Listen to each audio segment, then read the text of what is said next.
I am really excited about Eyes On 2023, November 18th and November 20th. This is always an exceptional course.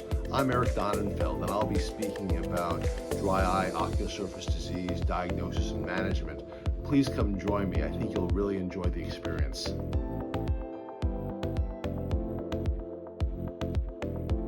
It's just a pleasure to be here with all of you at Eyes On 2023. My name is Eric Donnenfeld. I'm an ophthalmologist here in New York, and I'm looking forward to speaking with you today about Ocular Surface Diagnostic and Therapeutic Update. I'm a clinical professor of ophthalmology at NYU, and I'm a founding member of Ophthalmic Consultants of Long Island. As part of my disclosure, it's important that you know that I do consult with a variety of different companies. Many of them are in the dry eye space, and my consultancies are listed here on this slide. So let's start with a very simple, basic, and very important fact, and that is that the tear film is the most important refracting surface of the eye. Vision starts at the tear film. Even with the most expensive, advanced technologies we have today, none of these technologies work in a patient who has ocular surface disease. So quality of vision starts with a healthy tear film, and all the advances in technology are lost with even minimal disruption of the ocular surface, which is why any patient who comes to me for surgery who has even minimal fluorescein staining of the cornea should be treated prior to considering surgical intervention. So why is it important to evaluate the ocular surface? That's because for many surgical procedures, it's the rate-limiting step for surgical outcomes, not only post-operatively, but also preoperatively. Ocular surface affects IOL calculations, and the most important part of IOL calculations is not the biometry or length of the eye, but it's actually the keratometry. It affects topographic and wavefront ablations with LASIK and PRK. It has a profound effect upon postoperative healing, and it really is certainly imperative to improve quality of vision and patient satisfaction. Let's look at this very simple picture here. This is the topography on a patient who has significant dry eye. This is a placido disc topography, and on your left, you see the patient who has a very classic irregular surface. This could be mapped out fingerprint dystrophy, this could be a Salzmann's nodule, but this is just dry eye. And when the tear film is abnormal, the breakup is abnormal, the patient has an irregular cornea, they'll find that their vision fluctuates dramatically. This is the same patient on the right side after treatment with lubrication and anti-metabolites. You see here the topography has become very regular, and we see that the patient actually has significant astigmatism that needs to be treated. We would not have diagnosed this if we hadn't taken the time to improve the ocular surface. This is a picture of a patient who has, again, irregular topography. And again, when you see this irregular topography, just red irregularity, that should basically bring to mind the fact that this patient has significant dry eye.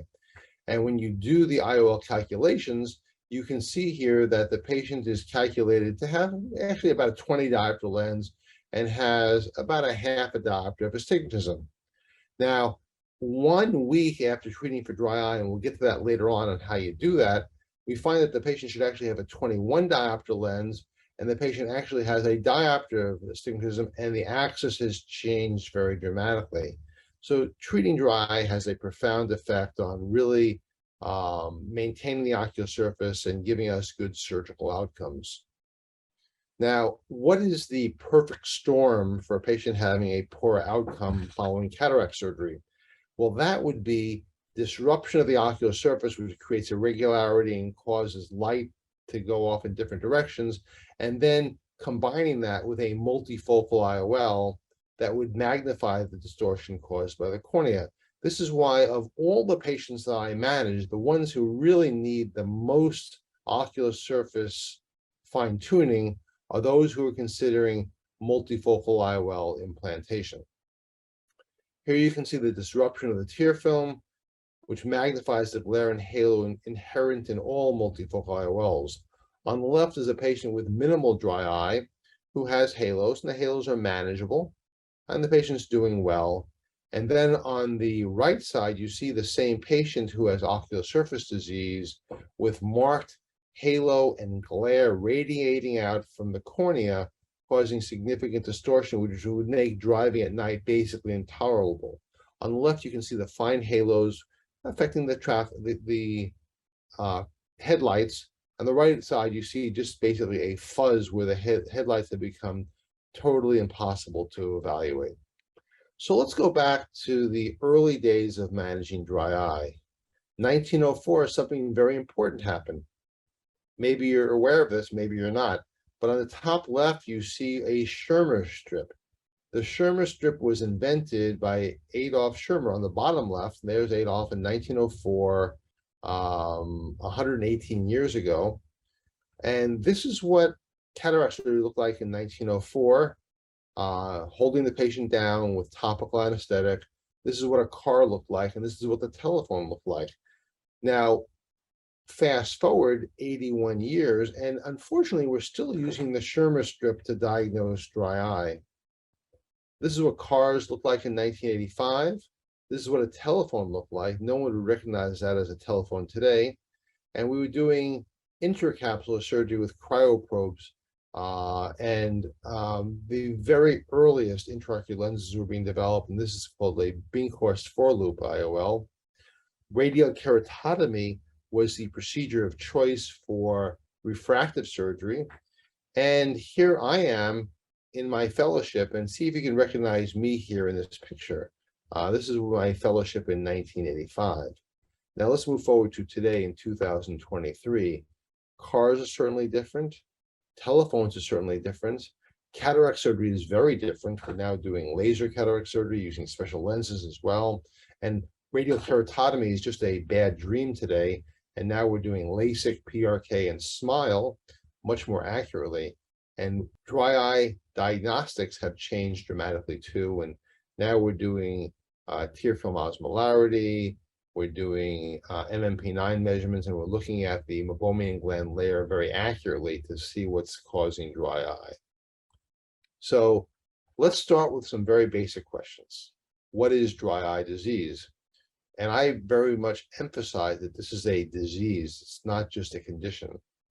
Dry eye is extremely common and is often underdiagnosed. It's probably the most underdiagnosed disease we have in ophthalmology and optometry today. Dry eye can negatively impact vision quality and can cause decreased vision, fluctuating vision, loss of contrast sensitivity, and increased glare. And it has a profound effect on quality of life and daily activities, which are really profoundly impacted by dry eye symptoms. One of the truisms that we should all be aware of is that any chronic disease is going to have an effect on the patient's psyche and affects their quality of life. This significant psychological impact is something that really affects patients' quality of life, and patients have reported a willingness to trade years at the end of their life to be free of dry eye disease. So let's go through the various layers of a healthy tear film. This is certainly a very delicate balance. It's lipid, it's aqueous, and it's mucin components. The outer layer is lipid, and that basically prevents aqueous evaporation. It covers the tear film. It's secreted by the Meibomian glands. And the aqueous component is a complex mixture of proteins, mucins, and electrolytes. And then finally, against the cornea, are mucins, which provide viscosity and stabilize during the blink cycle. So let's start with the outer layer of the tear film, which is the lipid layer, secreted by the Meibomian glands. And you can actually transilluminate and see the Meibomian glands. And there's some various treatments, such as meibography, that actually highlight the Meibomian glands. In Meibomian gland disease, the Meibomian glands are clogged, they're inspissated, and the patient just doesn't see very well. The lipid layer prevents evaporation of tear flow, and it helps lubricate and improves quality of vision. Without good lipids, patient's quality of vision is going to be fairly negligible. Aqueous secretion comes from the lacrimal glands, and there are two sets. There's the primary lacrimal glands that are under the orbit, and then there's the accessory lacrimal glands.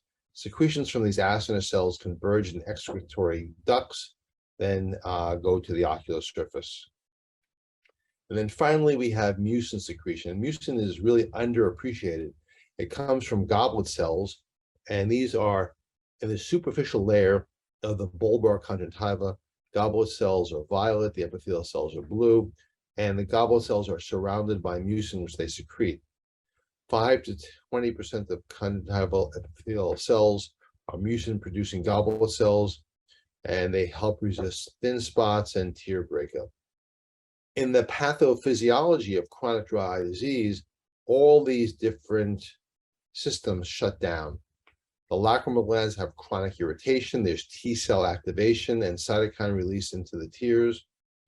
There's tear damage and ocular surface disease with interrupted secretomotor nerve impulses, so that when the tears are damaged, cytokines disrupt the neural arc, and the lacrimal gland is not taught the important points of lubricating the eye. Patients lose sensation, they have to reduce pain, and the feedback loop that cycles around in perpetuity that keeps patients' eyes moist and comfortable is broken down, leading to a disruption of the tear film and a loss of quality of vision. In chronic dry eye disease, there's a loss of many proteins that we see, such as antimicrobials. That's why patients who have dry eye are more commonly going to have infections. Growth factors are greatly decreased. Mucin 5AC is greatly decreased with a loss of goblet cells, and it impacts on viscosity of the tear film. Cytokine balance shifts and promotes inflammation. There are activated proteases, which degrade the extracellular matrix, and tight junctions increase the electrolytes. Basically, the tear film becomes much more salty at this point, which again disrupts the ocular surface. So, how common is dry eye?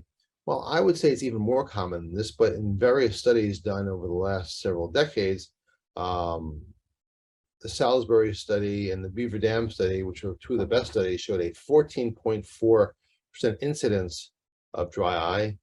The Melbourne study showed 5.5, and the WH study revealed 6.7. So dry eyes are very common in patients from all walks of life.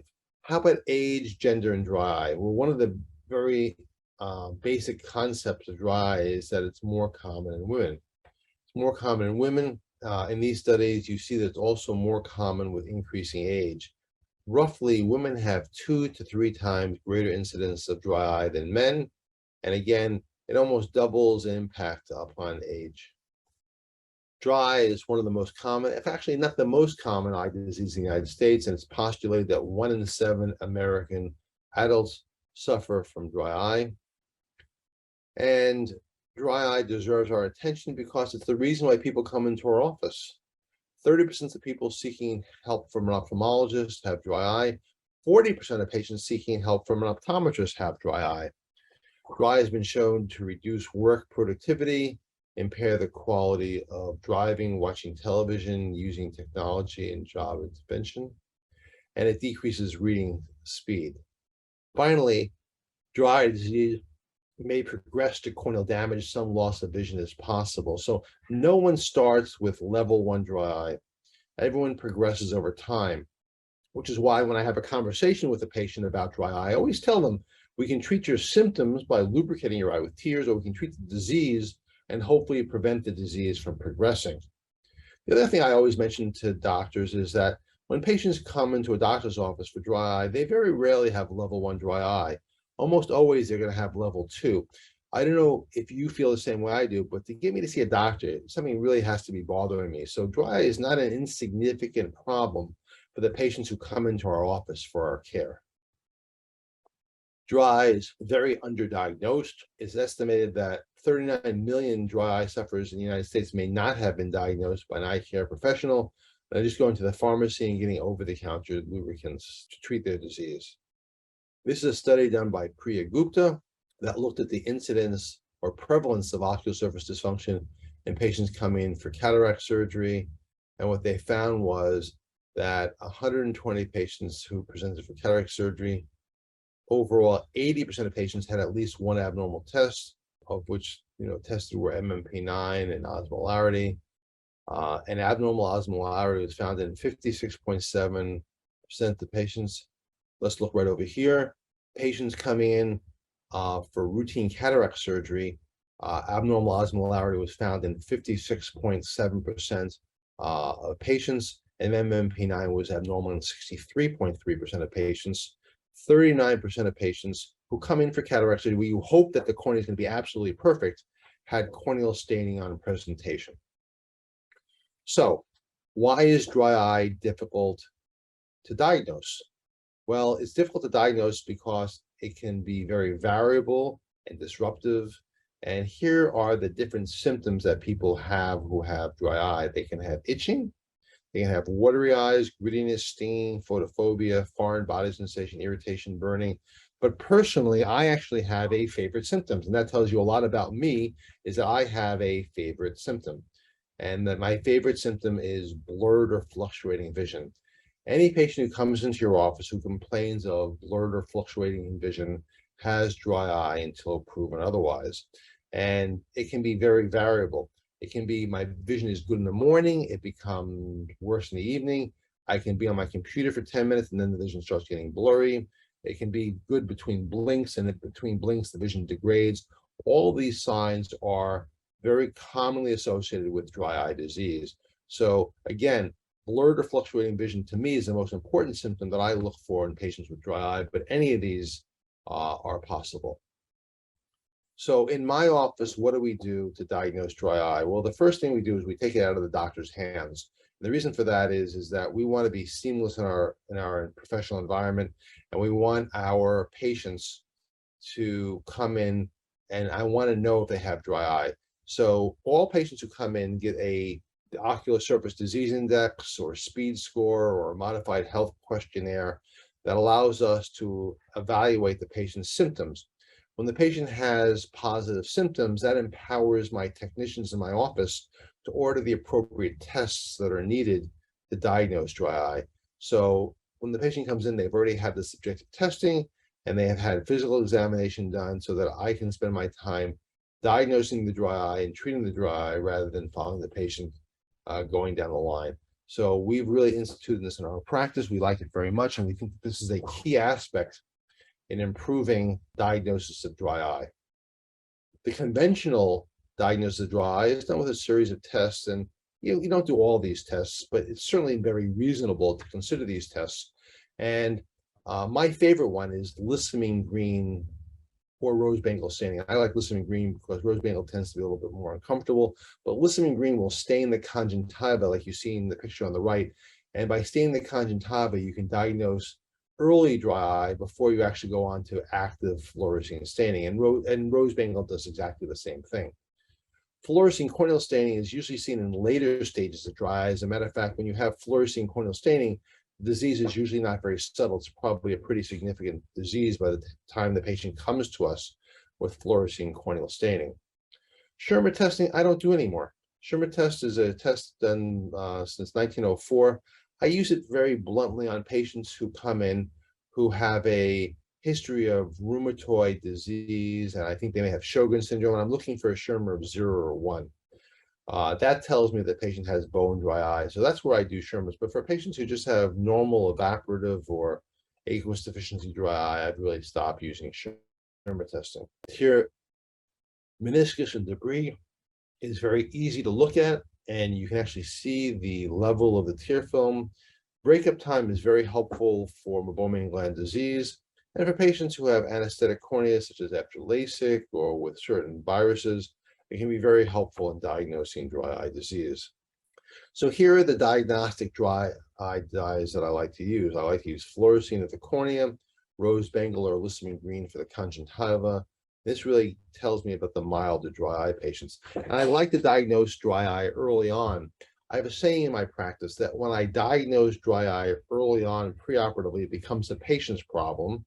When I diagnose dry eye post-operatively, it becomes my problem. So if I can diagnose this preoperatively, tell the patient they have this problem, it goes a long way to making the patient comfortable after surgery. Schirmer testing, I told you I don't do unless they have very bad disease. And there's two ways of doing it, with and without anesthesia. I like doing it with anesthesia, which measures basal tear secretion. But either way are helpful and important in diagnosing dry eye. Tear breakup time is very helpful, and here you can see a patient blink. They hold their eyes open, and you can see at 0 seconds is a nice fluorescein staining, and you see that the tear film breaking up at 1 second, but by 3 seconds is gross changes in the ocular surface and the visual axis. And this patient obviously has significant dry eye. The tear film breakup is indicated by the dark area that appears where there's no fluorescein in the tear film. One of the real helpful tests for diagnosing dry eye has been tear osmolarity. Tear osmolarity measures the level of saline in the tear film, and it's been shown that a maximum of 2 eyes of 308 or higher are pathognomonic for dry eye. So anything over 308 or tear film osmolarity that's greater than 8 between the 2 eyes. So when you lose homeostasis with dry eye, your tear film osmolarity can vary greatly. So one eye can be 290, like you see on the right, and the left eye can be 314. That tells me the patient has significant dry eye. So tear osmolarity and Meibomian gland testing are both very helpful for me in diagnosing this disease. So who's the greatest risk factor for diagnosing or having dry eye? Well, it's obviously older patients, peri and postmenopausal women, patients taking oral medications that are anticholinergics, such as diuretics, antihistamines, retinoids, certain biologics, select antidepressants, and cigarette smoking is very highly associated with dry eye. Patients who wear contact lenses will commonly have more dry eye, as will patients following cataract and refractive surgery. Patients who have had cosmetic lid surgery will sometimes have poor lid closure, and that can play a role. And then finally, Sjogren's syndrome is a diagnosis of dry eye associated with rheumatoid disease. Next step is to diagnose or develop a dry eye treatment plan. And when I develop a treatment plan, I start very simply and I work my way across the board, starting with topical therapy, going on to systemic therapy, nutritional therapy, medication elimination also plays a big role, environmental control. Simply putting a humidifier in the bedroom goes a long way to solving many patients' dry eyes. Another environmental control that I really like very much is have the patient look down at the computer screen. Just a very act of having the patient look down, they close your eyes 30% more. Here, look at me today. I'm going to come in a little closer here, and when I'm looking down, my eyes are relatively closed. When I'm looking up, my eyes open much wider, and when that happens, my tear film evaporates more often. So specialty referral is also very helpful, and sometimes a rheumatologist who can provide systemic therapy can go a long way. So what are the current therapies we have for ocular surface aqueous deficient dry eye? We have artificial tears, preserved and non-preserved. In general, if I use tears more than 4 times a day, I like to go with non-preserved, and there are some wonderful new tears that are available. Some of them are non-preserved. Kind of my favorite go-to has become Sustain Complete. Nutritional supplements, some people kind of thought were really not that helpful, but it's become uniformly accepted that nutritional supplements help, and I'm a big believer in using omega-3s. I particularly like omega-3s that are re-esterified to maintain the nutritional value. Topical immunomodulators like cyclosporin and lifitegrast have really changed the way we think about dry eye. Cyclosporin was approved by the FDA 22 years ago, almost 23 years ago now. And that was a landmark decision by the FDA. And for the first time, we actually had a treatment that not only made patients feel better, but actually treated the disease process itself. And lifitegrast has become a very prominent treatment as well. Topical corticosteroids have been shown to be helpful, and a lot of patients have flares where acute exacerbations of dry eye can be very effectively treated with topical corticosteroids. Punctal occlusion is very helpful, but I like to use punctal occlusion after I've treated the patient with anti-inflammatory. I don't want to trap inflamed tears against the ocular surface.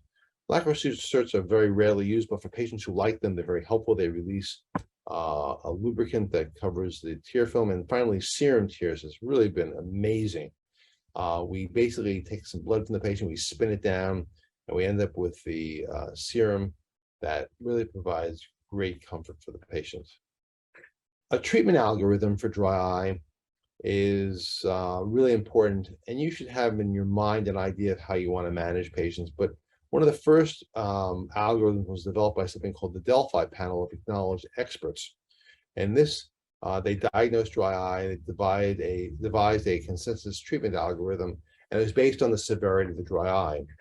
For patients who had very mild dry eye, we used different therapies than patients more severe. And we rated dry eye from stage 1 up to stage 4. And the therapies were again based on which level of dry eye the patient had. A patient with mild episodic dry eye, we might use education, tears, eliminate drying medications, gels, hot compresses. Once they get to the point where their dry eye is actually worse than that, then I like to go to anti-inflammatories like cyclosporin, lifitegrast, steroids, omega-3s. Doxycycline plays a role, pump or plug plays a role. And then we go to the highest level of dry eye. Here you see it. And for these patients, I find serum tears to be very helpful, as well as secretagogues and moist chamber goggles. ASCRS Corneal Committee has devised its own pre-refractive surgery algorithm. This is a way of actually, rather than treating the symptoms, we treat the patient's physical findings to try and maximize rehabilitation as fast as possible, to get these patients back into the surgical frame of mind as soon as possible.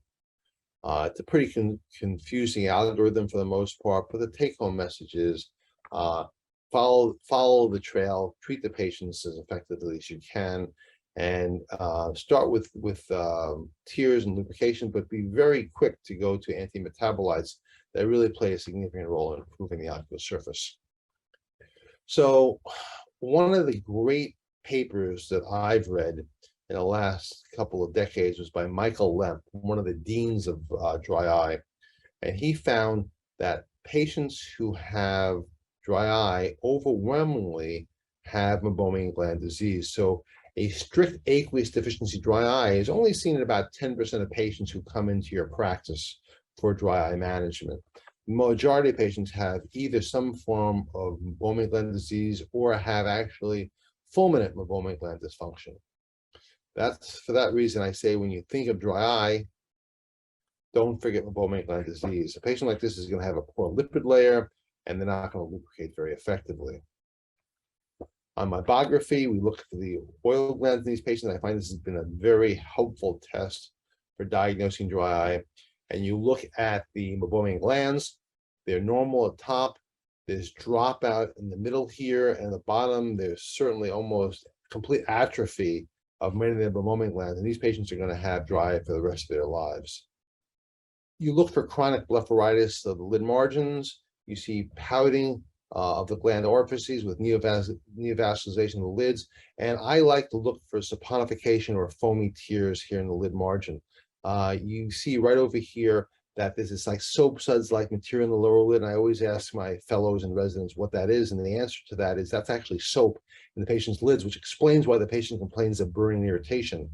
When you have Meibomian gland dysfunction, the normal lipids are broken down by lipases into soaps and fatty acids. And of course, anyone with an acute chalazion, by definition, has Meibomian gland disease, and that's pathognomonic of Meibomian gland disease.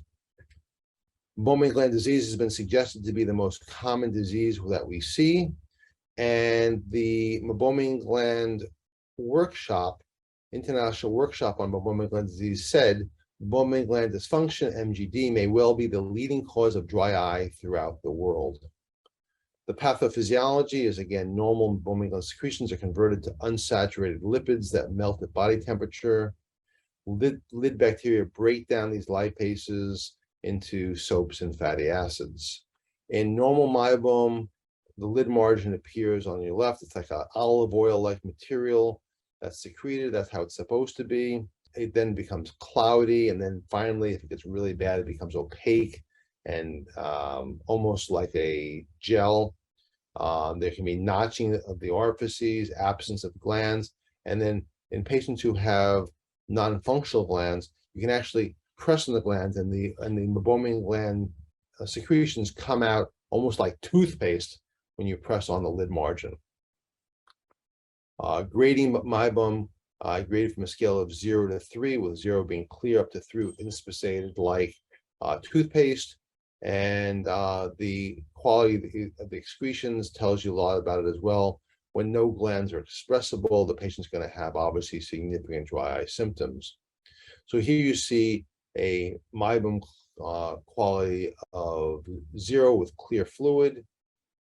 Here you have the cloudy turbid fluid. Now it's become viscous and particulate-like. And then finally, when you press on the lids and you see this toothpaste material, it's diagnostic of severe Meibomian gland disease. And by the way, pressing on these lids with Q-tips and expressing this is one of the most therapeutic things you can do for these patients, and they really do appreciate it. Signs and symptoms are, again, burning and irritation, filmy vision, thickened lid margin, and dilated Meibomian glands. Now, there are a variety of therapies for treating Meibomian gland disease, and the first was LipiFlow, which is a Johnson & Johnson product that basically clamps onto the lids and in 12 minutes heats the lids up and basically massages the lids. So you heat and you massage and you safely unobstruct the upper and lower lids. This is done in the office setting, and it's, again, graded pulsatile pressure delivered to the outer eyelid. And here you see me having LipiFlow done by my partner, Dr. Margaret McDonald. And afterwards, my wife said I was much less cranky than I was before, after I had my lid margins treated and my tear film became more normal. Tear Care is a device that does external heating. The patient can open their eyes up, which is a little different. It's a cycling of heat followed by manual forceps expression. And then finally, there's the iLux machine from Alcon that uses light to heat the lids and compress the lid margins to treat lid disease. Intense pulse light is a different way of managing dry eye. And basically, you use broadband light to treat the vessels in the lids that are associated with rosacea and MGD. And these different treatments, which are usually done 3 or 4 times over a period of weeks, can significantly improve Meibomian gland dysfunction. Finally, the device that I've really fallen in love with is blepharoexfoliation. It's been shown that biofilm plays a very significant role in almost all microbial disease. Anything that has a wet surface will be colonized by bacteria, and bacteria then secrete biofilm, which is a glycoprotein that covers the lid margin. And this prevents you from removing it and prevents you from treating this. We published a variety of papers on glycoprotein biofilm. And what we found is that it's very highly associated with lid margin disease. This is exactly analogous to the plaque on your teeth. The plaque on your teeth is biofilm secreted by bacteria. On your lids is also biofilm, and you can't remove it with hot compresses. You can't rub it off. You've got to exfoliate it. Just like you go to the dentist and you have your teeth cleaned, you go with these manual brushes, and these brushes will actually remove the clogged Meibomian glands, remove the biofilm, and that allows the other therapies to work much more effectively. And here you see the blepharoexfoliation procedure being performed, where you basically just rub the lashes. Again, dramatically improving the ocular surface. Let's talk now that we've talked about conventional therapies. We've talked about hot compresses, tears, ointments. We've talked about immunomodulators, and we've talked about lid margin disease. Let's talk about recently approved treatments for dry eye disease. This is a company called Kala that was recently purchased by Alcon that found that dry eye flares play a very significant role in dry eye, and that many patients don't have dry eye all year round. They just maybe have it a couple times a year. For example, when I go out to Aspen, which high altitude, low humidity, I become dry eye. They're using a corticosteroid, a very mild corticosteroid, plays a very significant role in managing dry eye. This steroid has a mucus secreting aspect that penetrates into the tear film very effectively and uses nanotechnology, very, very fine particulate matter that can actually treat the mucin basis of dry eye. And here you see the mucus penetrating particles, which are very safe. This is a very low dose corticosteroid. I think it's something that almost all of us eye care professionals can use. It's an ester steroid, and as an ester steroid, it's loteprednol. It's the only ester steroid. It's broken down by esterases so that it doesn't cause significant pressure spikes and it doesn't cause glaucoma. And here you see the drug that's available clinically today, which is called Isuvis, which I basically use 4 times a day for a month. I also use it very commonly to initiate restasis or lifitegrast, Xiidra therapy.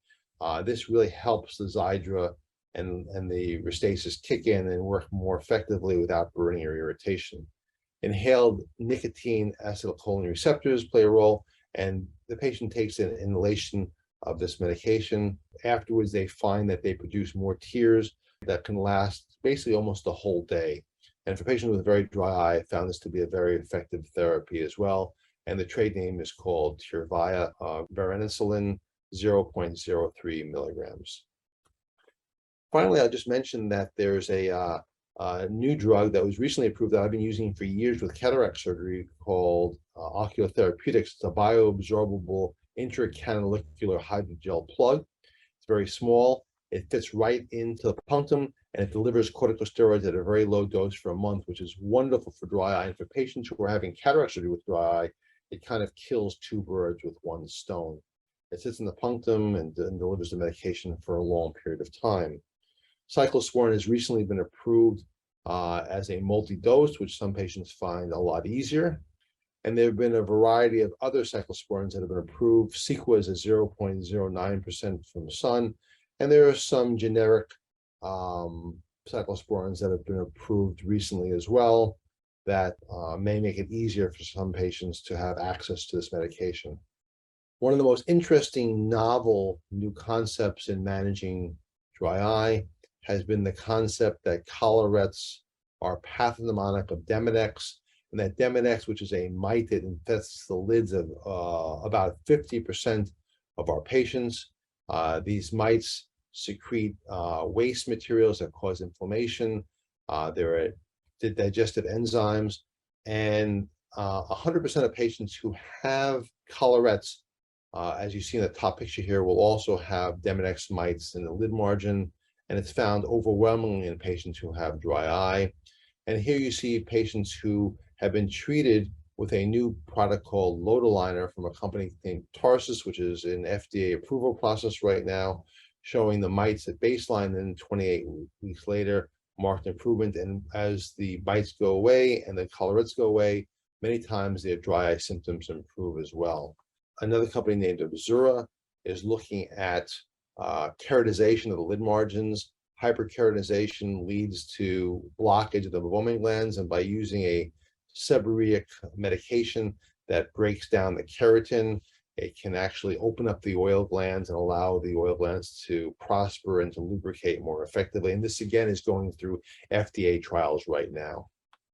These keratolytics soften and shed the skin of the epithelium, and they're similar to dandruff shampoos that we use to remove seborrhea from our skin and from our hair. This is the selenium sulfide that Obzura is using right now, which is a keratostatic, keratolytic, and it promotes lipogenesis.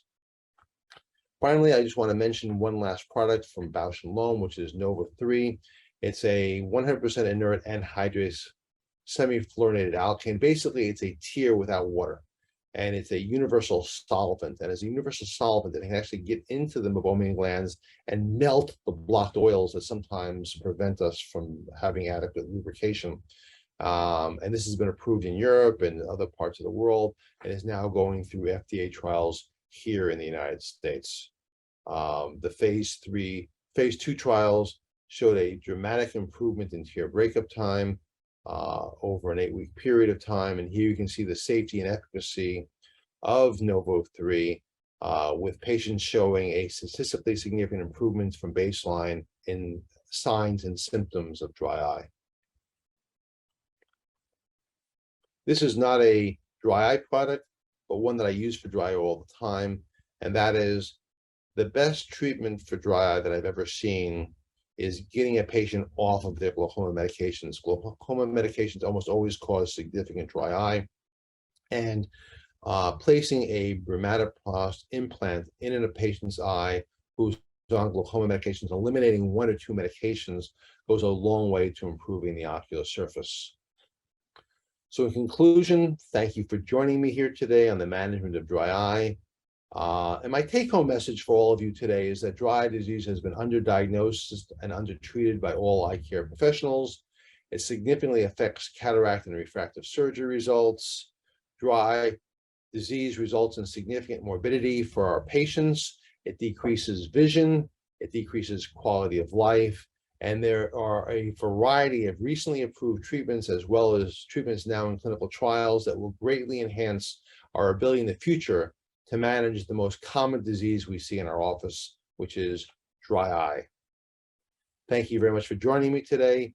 I hope you love Eyes On 2023. Thank you very much. All right, everybody. We are heading towards the finish line before closing remarks, so I'm going to keep this really short and sweet. The final raffle code for the day is presbyopia. Presbyopia.